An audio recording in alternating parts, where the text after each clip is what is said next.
Teman-teman, hukuman ini konsep konsep Nabi dalam pendidikan.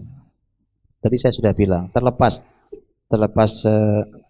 para ahli pendidikan, para psikolog atau siapapun nggak setuju, ini konsep pendidikan. Oh, anak-anak saya berharap kebesaran mereka.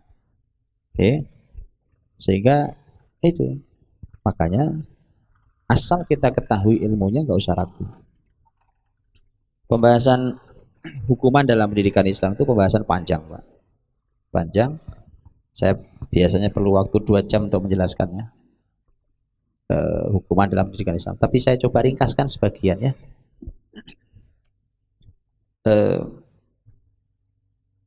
Ada beberapa poin lah saya sampaikan, bahwa pertama yang harus dilakukan betul adalah para ayah, para ibu itu harus lembut, dekat dengan anaknya dulu. Kalau proses ini belum dijalani, nanti proses hukuman tuh nggak efektif, Pak. Saya kasih contoh. Umpamanya ada hukuman Rasul itu kalau melihat ada kesalahan terjadi di rumahnya, salah satu anggota keluarganya berbuat salah, maka Nabi itu memalingkan wajahnya, nggak mau ngelihat, nggak mau, sampai yang berbuat salah itu taubat. Oke. Tapi ini kan akan efektif kalau orang tua itu dekat dengan anaknya. Kalau nggak dekat sama anaknya, orang tua berpaling bahkan pergi, si anak juga nggak paham kok, Pak. Itu ayah kenapa ya? Atau ayahnya pokoknya pergi, nggak mau ketemu anaknya, alhamdulillah ayah pergi. Iya, Pak. Makanya ini harus dekat dulu sama anak. Gitu ya. Umpamanya nanti ada hukuman Nabi berupa ekspresi wajah yang berubah. Itu kan juga kalau Anda nggak dekat sama anak, ekspresi Anda nggak dipahami kan sama anak-anak kan? Kan nggak dipahami. Ayahnya lagi seneng, apa ayahnya lagi marah, apa ayahnya lagi sedih, nggak tahu anak-anak. Tapi kalau sudah dekat, anak akan bisa bedakan. Oh, ayah lagi nggak suka sama saya. Ini pasti ada sesuatu. Itu. Jadi dekat dulu sama anak. Kemudian yang kedua, ada tahapan, Pak. Menghukum itu dalam Islam harus ada tahapannya. Dan hukuman dalam Islam itu yang tahapan yang paling tinggi adalah memukul. Baik memukul dengan tangan atau memukul dengan alat. Itu yang paling tinggi. Urutan ini adalah dosis berdasarkan kesalahan. Kalau tidak selesai di sini harus pakai dosis lebih tinggi, begitu seterusnya. Tapi kalau selesai di dosis bawah, jangan pakai dosis tinggi, Pak. Apa efeknya? Efeknya persis kayak di dunia kedokteran yang disebut dengan pasca antibiotik. Gara-gara antibiotik, Pak, sembarangan mengkonsumsinya, gitu. Akhirnya penyakit-penyakit ringan susah sembuhnya. Kan begitu? Ya. Nah, karena itu sama persis. Nanti begitu antum kasih dosis-dosis tinggi selalu, nanti masalah ringan nggak selesai, Pak, dengan dosis rendah. Jadi itu urutan dosis. Nah, yang paling tinggi adalah memukul. Nah, nanti memukul itu ada kaidah sendiri. Baik. Kemudian Anda harus menjelaskan dulu apa salahnya. Kalau mau dihukum harus jelaskan dulu, Pak. Nanti jangan sampai anak begitu dihukum, dia bilang, apa ya salah saya kok dihukum? Ini kejadian, Pak. Seorang anak SMA, ngobrol sama saya, diskusi. Dia ceritanya curhat sama saya. Dia bilang, Ustadz, saya ini diskors oleh sekolah saya, nggak boleh masuk sekolah. Loh, saya bilang, kamu berbuat apa? Itulah masalahnya, saya nggak tahu salah saya apa. Loh, nggak mungkin dong. Coba kamu cerita. Saya suruh cerita, Pak. Gini deh, kamu cerita terakhir kamu dipanggil, terus diajak ngomong apa sama guru. Nggak, dia benar-benar nggak tahu salahnya apa, Pak. Terus dia cerita panjang lebar. Begitu cerita panjang lebar, gimana Ustadz? Salah saya apa? Iya jelas lah, kamu fatal salah kamu itu. Memang saya salah, Ustaz.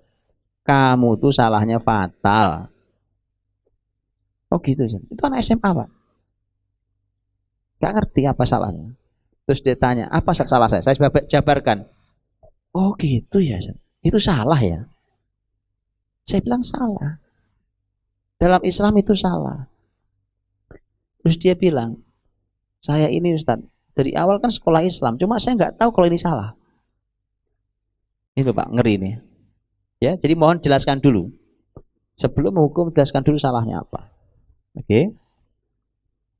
Kemudian, hukuman itu bermacam-macam tadi.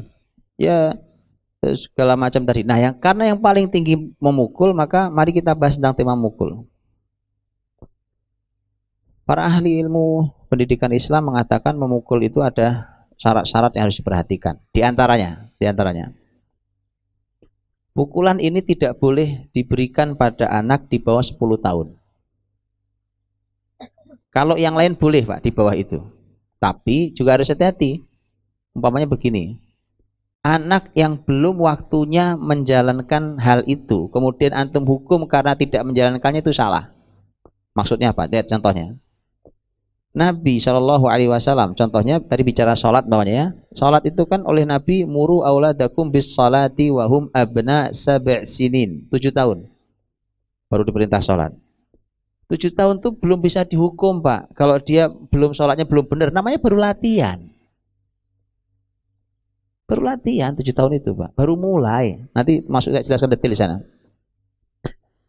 Tapi kalau sudah mulai mendekat ke angka 10, karena hadis berikutnya kan wadribuhum wa 'alaiha wa hum abna 10 sinin. Pukullah anakmu kalau masih belum sholat juga di umur 10 tahun. Nah, 10 itu berarti batas paling tinggi dan dia sudah boleh dipukul. Berarti di bawah 10 itu Anda sudah boleh hukum tetapi tidak boleh mukul. Ini sekaligus menjelaskan yang sholat ya. Tidak boleh mukul.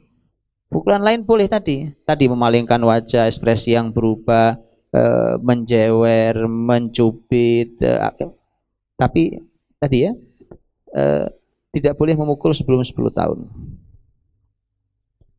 Nah, ini memukul ini bisa dengan alat, bisa dengan tangan. Para ahli ilmu memberikan kaidah-kaidahnya. Umpamanya kaidahnya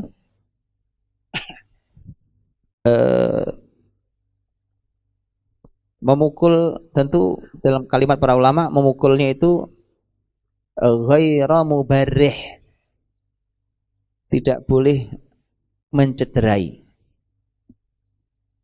Mukul sampai biru gitu ya, sampai lecet, apalagi sampai patah, itu bukan hukuman namanya, bukan hukuman pendidikan, itu namanya orang balas dendam. Paham?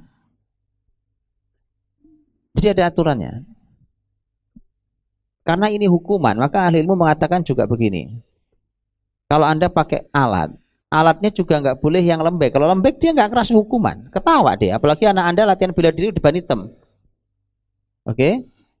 Tapi kalau Anda pukul dengan alat yang keras, itu bukan hukuman juga namanya, itu nyiksa anak namanya. Lihat itu, Anda paham betul dosisnya.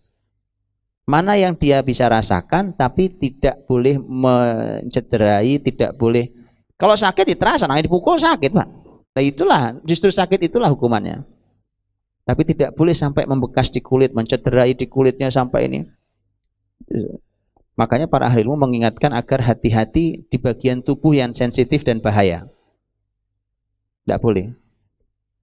Letakkan di yang ringan, di tangan sini ringan, kecuali dia punya sakit di tangan juga nggak boleh. Tapi kalau normal-normal saja, tangan aman, di kaki aman, bagian yang aman. Ya. Dan Anda harus jelaskan, menunjukkan bahwa ini memang hukuman. Jangan sampai nanti dipikir lagi latihan bareng sama Anda. Kan biasanya mungkin bapaknya juga pelatih bela diri kan, dipikir latihan bareng, bukan, ini hukuman. Bukan. Oh iya, Pak. Kemudian juga hukuman itu kalau yang sifatnya pukulan itu oleh para ahli ilmu dibatasi tidak boleh lebih dari 10. Kenapa tidak boleh lebih dari 10? Karena yang boleh memukul 10 ke atas itu hanya pengadilan. Ini bukan pengadilan, tapi ini pendidikan. Saya paham ya? Dan seterusnya. Ada banyak syarat yang lain, tapi begitulah. Itu batasan-batasan yang harus diberikan, dan ini kalau dijalankan dengan baik, efektif banget. Ya, jadi pahami tadi ya, dari mulai urutan segala macam. Jangan tiba-tiba mukul. Kalau tiba-tiba mukul itu, antum nanti ngasih antibiotiknya kegedean. Nanti dipukul pun nggak ada rasanya. Dan akhirnya akan begini anak-anak itu. Kok kamu nggak takut sama bapakmu? Kamu kan berbuat salah. Ayolah, paling dipukul. Ya, itu saking dipukul itu terlalu sering. Nah, ini sudah tidak ampuh lagi. Kayak tadi, dikasih antibiotik ya nggak sembuh juga. Harus nyari dosis lebih tinggi lagi. Nah, apa di atas mukul? Nggak ada. Nah itu. Maka antum harus mengirit jurus itu tadi Pak. Ini ngirit jurus ini. Ya. Mudah-mudahan menjawab.